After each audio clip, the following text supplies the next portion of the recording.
Questões de Família, com José Eduardo Coelho Dias.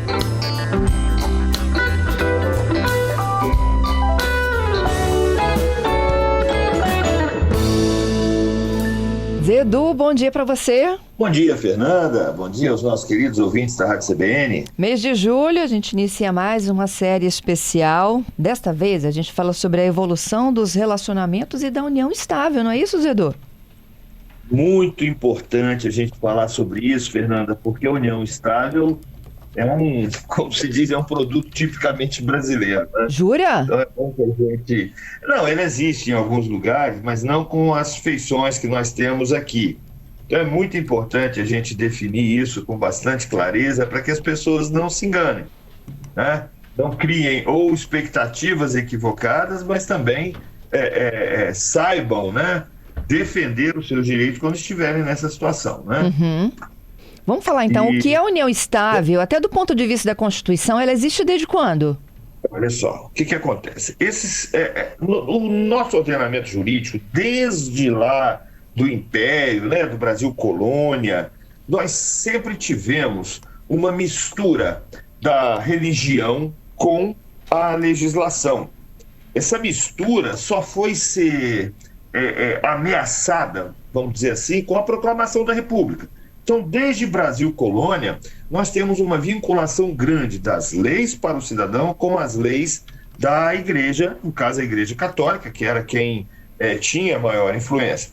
Então, o casamento era considerado um instrumento da religião. Não tinha esse ar que nós temos hoje de ter uma característica mais civil.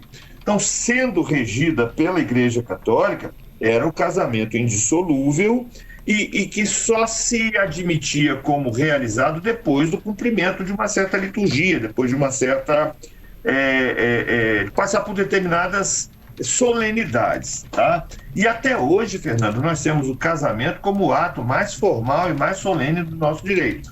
Só que sempre existiram uniões entre pessoas movidas pela afetividade a par da interferência estatal ou da interferência religiosa.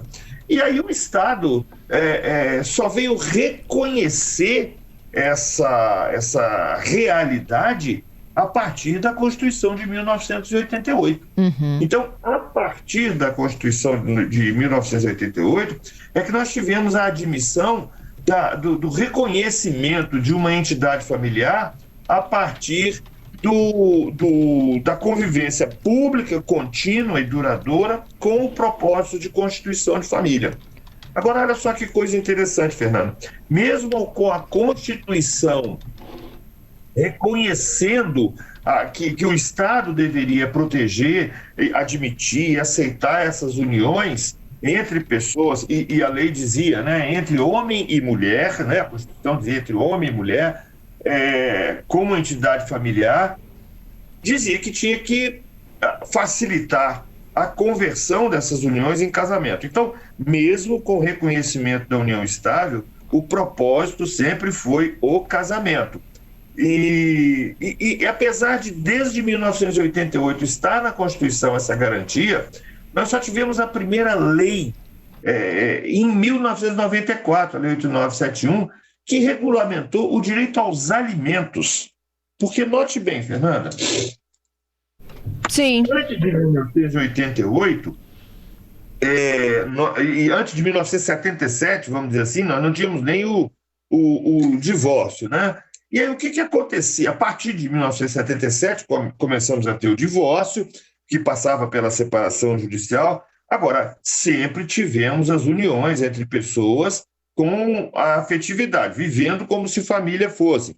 Tinha até os ditados populares, né? Juntado com fé, casado é. E isso é da nossa cultura, sempre foi. Mas não tinha o reconhecimento. Então, olha que coisa absurda.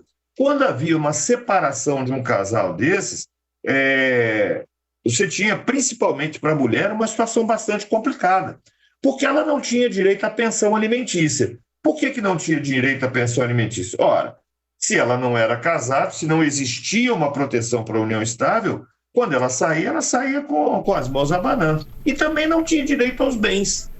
E aí a doutrina e a jurisprudência começaram a desenvolver conceito de indenização por serviços prestados e por dissolução de sociedade de fato.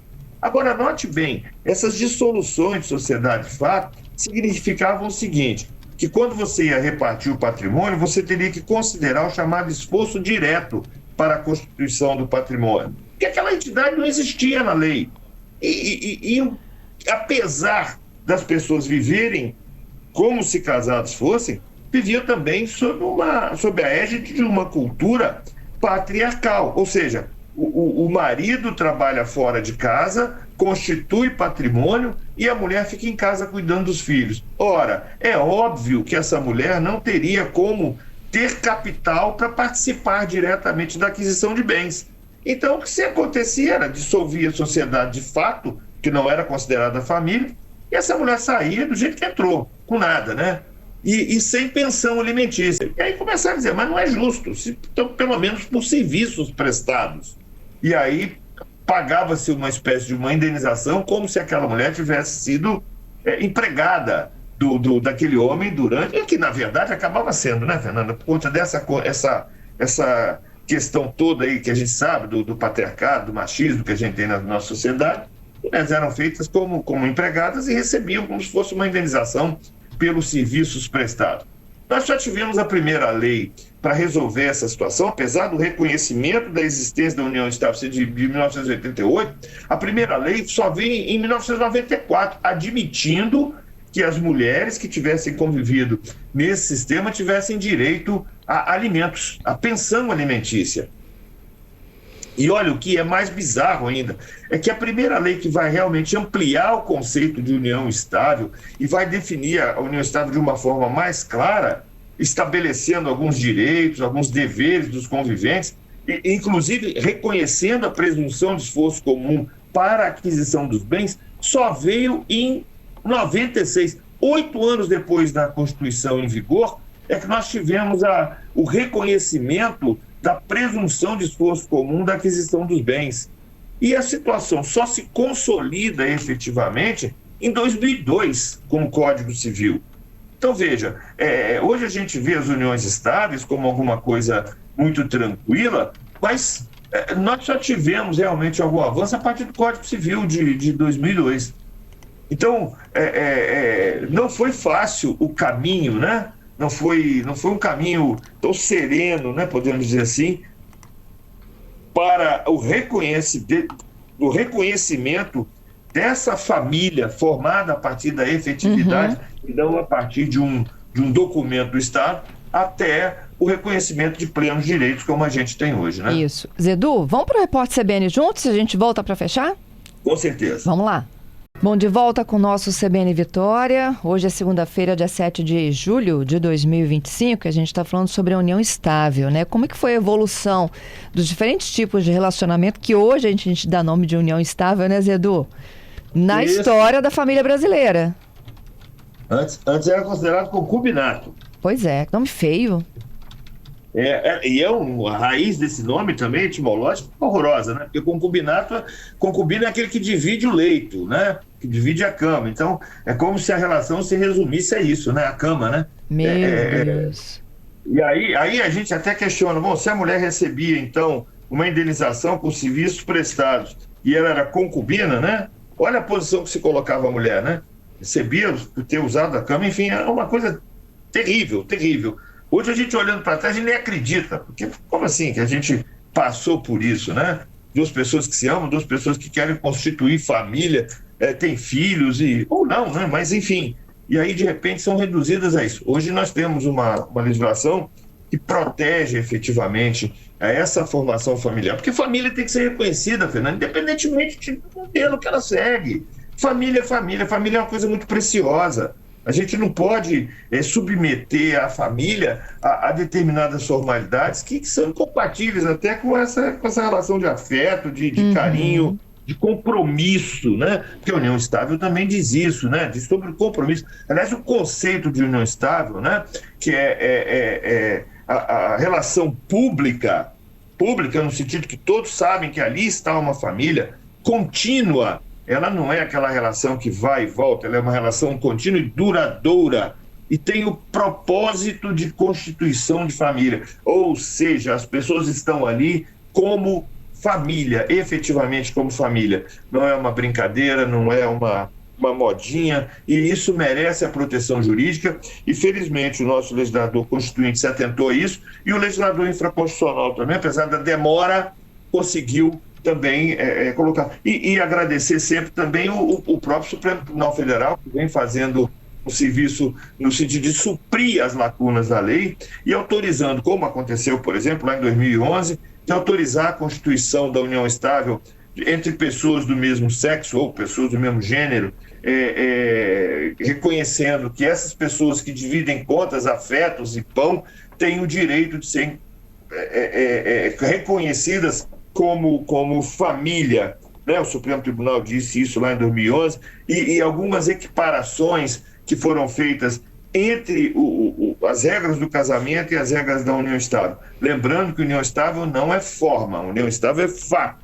É o fato de duas pessoas estarem unidas com propósito de constituição de família, numa relação pública, onde as pessoas sabem quem é quem ali, que são realmente que é uma família que está diante delas, né? Então isso é muito importante. Tem uma pergunta que chega aqui do Márcio, se o reconhecimento da união estável, ele se dá em cartório.